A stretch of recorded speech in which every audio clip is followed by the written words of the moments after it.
بسم الله الرحمن الرحيم. ألف لام را تلك آيات الكتاب الحكيم. أكان للناس عجبا أن أوحينا إلى رجل منهم أن أنذر الناس وبشر الذين آمنوا أن لهم قدم صدق عند ربهم. قال الكافرون إن هذا لساحر مبين. إن ربكم الله الذي خلق السماوات والأرض في 6 أيام ثم استوى على العرش يدبر الأمر ما من شفيع إلا من بعد إذنه. ذلكم الله ربكم فاعبدوه أفلا تذكرون. إليه مرجعكم جميعا وعد الله حقا إنه يبدأ الخلق ثم يعيده ليجزي الذين آمنوا وعملوا الصالحات بالقسط والذين كفروا لهم شراب من حميم وعذاب أليم بما كانوا يكفرون. هو الذي جعل الشمس ضياء والقمر نورا وقدره منازل لتعلموا عدد السنين والحساب. ما خلق الله ذلك إلا بالحق يفصل الآيات لقوم يعلمون. إن في اختلاف الليل والنهار وما خلق الله في السماوات والأرض لآيات لقوم يتقون. إن الذين لا يرجون لقاءنا ورضوا بالحياة الدنيا واطمأنوا بها والذين هم عن آياتنا غافلون أولئك مأواهم النار بما كانوا يكسبون. إن الذين آمنوا وعملوا الصالحات يهديهم ربهم بإيمانهم تجري من تحتهم الأنهار في جنات النعيم. دعواهم فيها سبحانك اللهم وتحيتهم فيها سلام وآخر دعواهم أن الحمد لله رب العالمين. ولو يعجل الله للناس الشر استعجالهم بالخير لقضي إليهم أجلهم فنذر الذين لا يرجون لقاءنا في طغيانهم يعمهون. وإذا مس الإنسان الضر دعانا لجنبه أو قاعدا أو قائما فلما كشفنا عنه ضره مر كأن لم يدعنا إلى ضر مسه كذلك زين للمسرفين ما كانوا يعملون. ولقد أهلكنا القرون من قبلكم لما ظلموا وجاءتهم رسلهم بالبينات وما كانوا ليؤمنوا كذلك نجزي القوم المجرمين. ثم جعلناكم خلائف في الأرض من بعدهم لننظر كيف تعملون. وإذا تتلى عليهم آياتنا بينات قال الذين لا يرجون لقاء نأت بقرآن غير هذا أو بدله قل ما يكون لي أن أبدله من تلقاء نفسي إن أتبع إلا ما يوحى إلي إني أخاف إن عصيت ربي عذاب يوم عظيم. قل لو شاء الله ما تلوته عليكم ولا أدراكم به فقد لبثت فيكم عمرا من قبله أفلا تعقلون. فمن أظلم ممن افترى على الله كذبا أو كذب بآياته إنه لا يفلح المجرمون.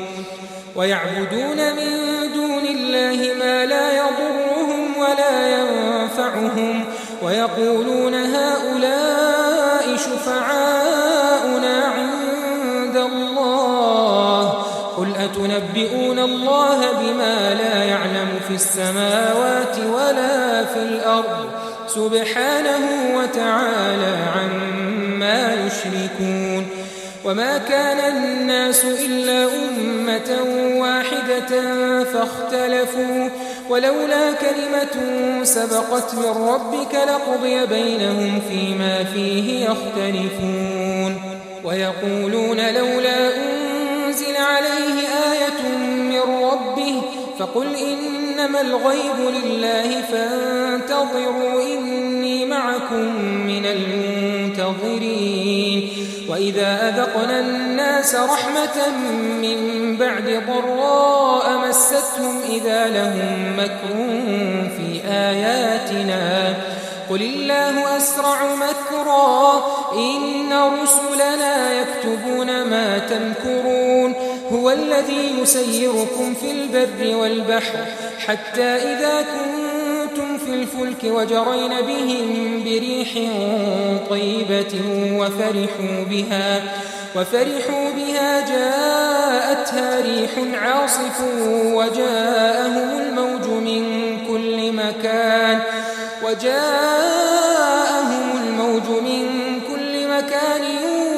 وظنوا أنهم أحيط بهم دعوا الله مخلصين له الدين لئن أنجيتنا من هذه لنكونن من الشاكرين فلما أنجاهم إذا هم يبغون في الأرض بغير الحق يا أيها الناس إنما بغيكم على أنفسكم متاع الحياة الدنيا ثم إلينا مرجعكم فننبئكم بما كنتم تعملون إنما مثل الحياة الدنيا كماء أنزلناه من السماء فاختلط به نبات الأرض مما يأكل الناس والأنعام حتى إذا أخذت الأرض زخرفها وزينت وظن أهلها أنهم قادرون عليها أتاها أمرنا ليلا أو نهارا فجعلناها حصيدا كأن لم تغن بالأمس كذلك نفصل الآيات لقوم يتفكرون والله يدعو إلى دار السلام ويهدي من يشاء إلى صراط مستقيم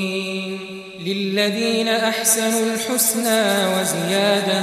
ولا يرهق وجوههم قتر ولا ذلة أولئك أصحاب الجنة هم فيها خالدون والذين كسبوا السيئات جزاء سيئة بمثلها وترهقهم ذلة ما لهم من الله من عاصم كأنما أغشيت وجوههم قطعا من الليل مظلما أولئك أصحاب النار هم فيها خالدون ويوم نحشرهم جميعا ثم نقول للذين أشركوا مكانكم أنتم وشركاؤكم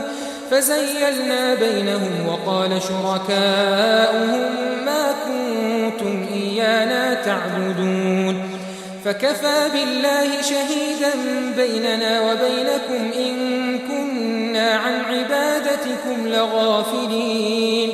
هنالك تبلو كل نفس ما أسلفت فردوا إلى الله مولاهم الحق وضل عنهم ما كانوا يفترون قل من يرزقكم من السماء والأرض أم من يملك السمع والأبصار ومن يخرج الحي من الميت ويخرج الميت من الحي ومن يدبر الأمر فسيقولون الله فقل أفلا تتقون فذلكم الله ربكم الحق، فماذا بعد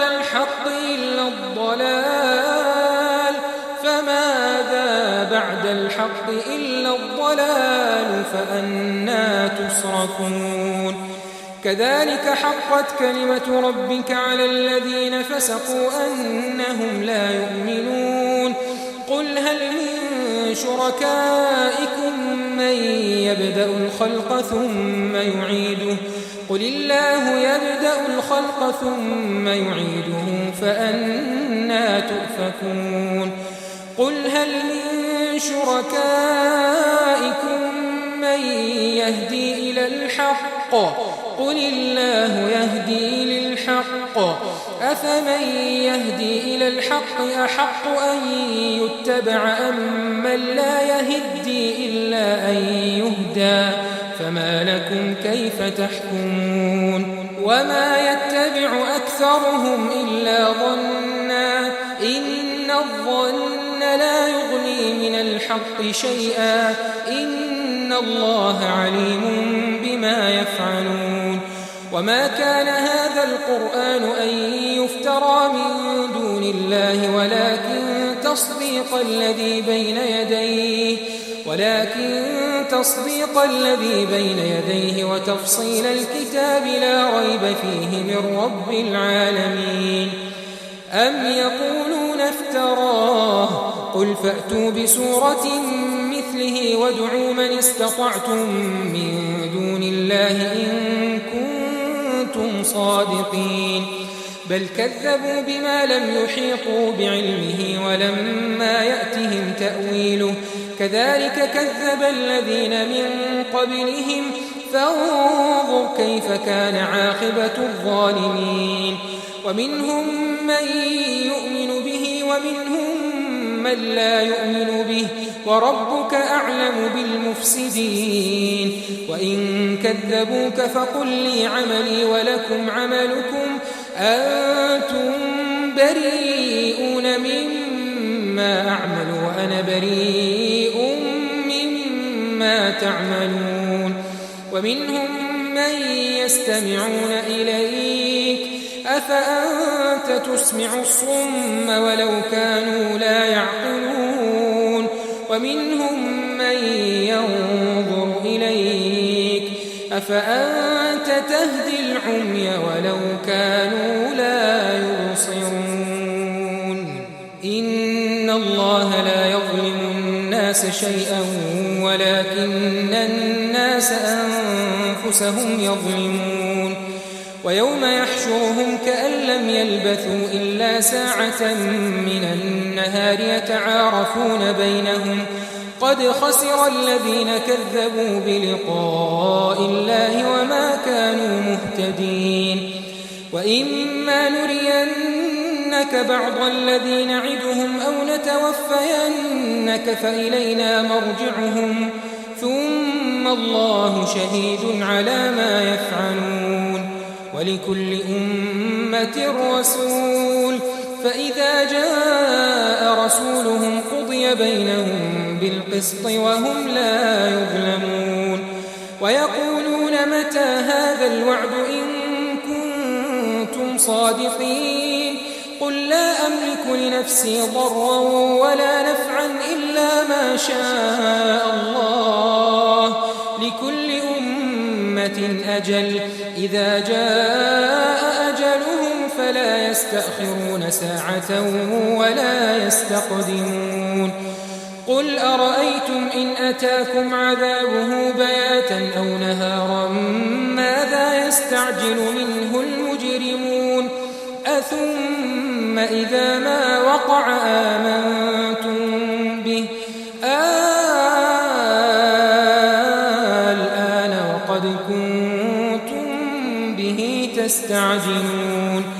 ثم قيل للذين ظلموا ذوقوا عذاب الخلد هل تجزون إلا بما كنتم تكسبون؟ ويستنبئونك أحق هو؟ قل إي وربي إنه لحق وما أنتم بمعجزين. ولو أن لكل نفس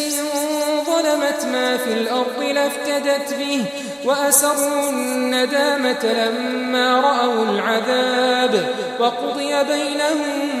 بالقسط وهم لا يظلمون ألا إن لله ما في السماوات والأرض ألا إن وعد الله حق ولكن أكثرهم لا يعلمون هو يحيي ويميت وإليه ترجعون يا أيها الناس قد جاءتكم موعظة من ربكم وشفاء لما في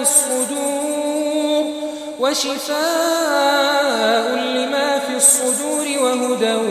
ورحمة للمؤمنين قل بفضل الله وبرحمته فبذلك فليفرحوا هو خير مما يجمعون قل أرأيتم ما أنزل الله لكم من رزق فجعلتم منه حراما وحلالا قل الله أذن لكم أم على الله تفترون وما ظن الذين يفترون على الله الكذب يوم القيامة إن الله لذو فضل على الناس ولكن أكثرهم لا يشكرون وما تكون في شأن وما تتلو منه من قرآن ولا تعملون من عمل إلا كنا عليكم شهودا إذ تفيضون فيه وما يعزب عن ربك من مثقال ذرة في الأرض ولا في السماء ولا أصغر من ذلك ولا أكبر إلا في كتاب مبين ألا إن أولياء الله لا خوف عليهم ولا هم يحزنون ألا إن أولياء الله لا خوف عليهم ولا هم يحزنون الذين آمنوا وكانوا يتقون لهم البشرى في الحياة الدنيا وفي الآخرة لا تبديل لكلمات الله ذلك هو الفوز العظيم ولا يحزنك قولهم إن العزة لله جميعا هو السميع العليم ألا إن لله من في السماوات ومن في الأرض وما يتبع الذين يدعون من دون الله شركاء إن يتبعون إلا الظن وإن هم إلا يخرصون هو الذي جعل لكم الليل لتسكنوا فيه والنهار مبصرا إن في ذلك لآيات لقوم يسمعون قالوا اتخذ الله ولدا سبحانه هو الغني له ما في السماوات وما في الأرض إن عندكم من سلطان بهذا أتقولون على الله ما لا تعلمون قل إن الذين يفترون على الله الكذب لا يفلحون متاع في الدنيا ثم إلينا مرجعهم ثم نذيقهم العذاب الشديد بما كانوا يكفرون واتل عليهم نبأ نوح إذ قال لقومه يا قوم إن كان كبر عليكم مقامي وتذكيري بآيات الله فعلى الله توكلت فأجمعوا أمركم وشركاءكم ثم لا يكن أمركم عليكم غمة ثم قضوا إلي ولا تنظرون فإن توليتم فما سألتكم من أجر إن أجري إلا على الله وأمرت أن أكون من المسلمين فكذبوه فنجيناه ومن معه في الفلك وجعلناهم خلائف وأغرقنا الذين كذبوا بآياتنا فانظر كيف كان عاقبة المنذرين ثم بعثنا من بعده رسلا إلى قومهم فجاءوهم بالبينات فما كانوا ليؤمنوا بما كذبوا به من قبل كذلك نطبع على قلوب المعتدين ثم بعثنا من بعدهم موسى وهارون إلى فرعون وملئه بآياتنا فاستكبروا وكانوا قوما مجرمين فلما جاءهم الحق من عندنا قالوا إن هذا لسحر مبين قال موسى أتقولون للحق لما جاءكم أسحر هذا ولا يفلح الساحرون قالوا أجئتنا لتلفتنا عما وجدنا عليه آباءنا وتكون لكما الكبرياء في الأرض وما نحن لكما بمؤمنين وقال فرعون ائتوني بكل ساحر عليم فلما جاء السحرة قال لهم موسى ألقوا ما أنتم ملقون فلما ألقوا قال موسى ما جئتم به السحر إن الله سيبطله إن الله لا يصلح عمل المفسدين ويحق الله الحق بكلماته ولو كره المجرمون فما آمن لموسى إلا ذرية من قومه على خوف من فرعون وملئهم أن يفتنهم وإن فرعون لعال في الأرض وإنه لمن المسرفين وقال موسى يا قوم إن كنتم آمنتم بالله فعليه توكلوا إن كنتم مسلمين فقالوا على الله توكلنا ربنا لا تجعلنا فتنة للقوم الظالمين ونجنا برحمتك من القوم الكافرين وأوحينا إلى موسى وأخيه أن تبوأ لقومكما بمصر بيوتا واجعلوا بيوتكم قبلة وأقيموا الصلاة وبشر المؤمنين وقال موسى ربنا إنك آتيت فرعون وملأه زينة وأموالا في الحياة الدنيا ربنا ليضلوا عن سبيلك ربنا اطمس على أموالهم واشدد على قلوبهم فلا يؤمنوا حتى يروا العذاب الأليم قال قد أجيبت دعوتكما فاستقيما ولا تتبعان سبيل الذين لا يعلمون وجاوزنا ببني إسرائيل البحر فأتبعهم فرعون وجنوده بغيا وعدوا حتى إذا أدركه الغرق قال آمنت أنه لا إله إلا الذي آمنت به بنو إسرائيل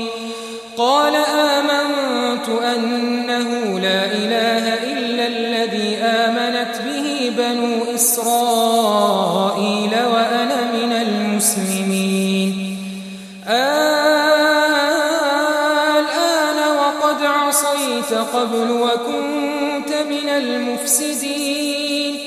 فاليوم ننجيك ببدنك لتكون لمن خلفك آية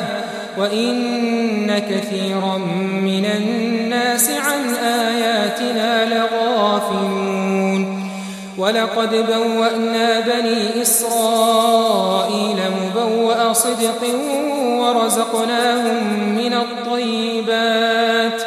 ورزقناهم من الطيبات فما اختلفوا حتى جاءهم العلم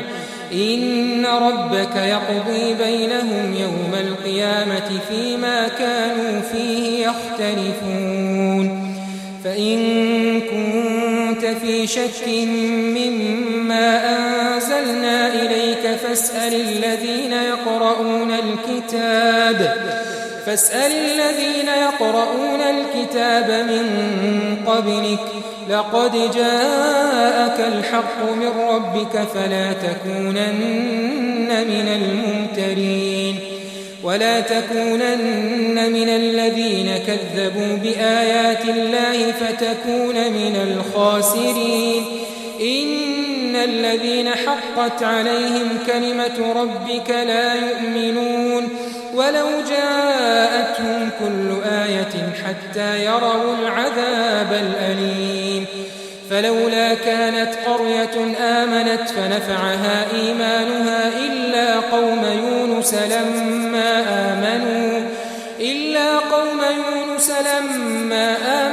كشفنا عنهم عذاب الخزي في الحياة الدنيا ومتعناهم إلى حين ولو شاء ربك لآمن من في الأرض كلهم جميعا أفأنت تكره الناس حتى يكونوا مؤمنين وما كان لنفس أن تؤمن إلا بإذن الله ويجعل الرجس على الذين لا يعقلون قل انظروا ماذا في السماوات والأرض وما تغني الآيات والنذر عن قوم لا يؤمنون فهل ينتظرون إلا مثل أيام الذين خلوا من قبلهم قل فانتظروا إني معكم من المنتظرين ثم ننجي رسلنا والذين آمنوا كذلك حقا علينا ننجي المؤمنين قل يا أيها الناس إن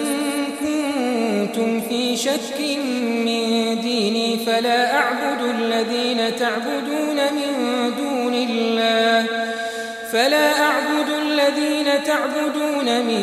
دون الله ولكن أعبد الله الذي يتوفاكم وأمرت أن أكون من المؤمنين وأن أقم وجهك للدين حنيفا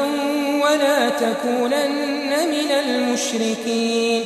ولا تدع من دون الله ما لا ينفعك ولا يضرك فإن فعلت فإنك إذا من الظالمين وإن يمسسك الله بضر فلا كاشف له إلا هو وإن يردك بخير فلا راد لفضله يصيب به من يشاء من عباده وهو الغفور الرحيم قل يا أيها الناس قد جاءكم الحق من ربكم فمن اهتدى فإنما يهتدي لنفسه ومن ضل فإنما يضل عليها وما أنا عليكم بوكيل واتبع ما يوحى إليك واصبر حتى يحكم الله وهو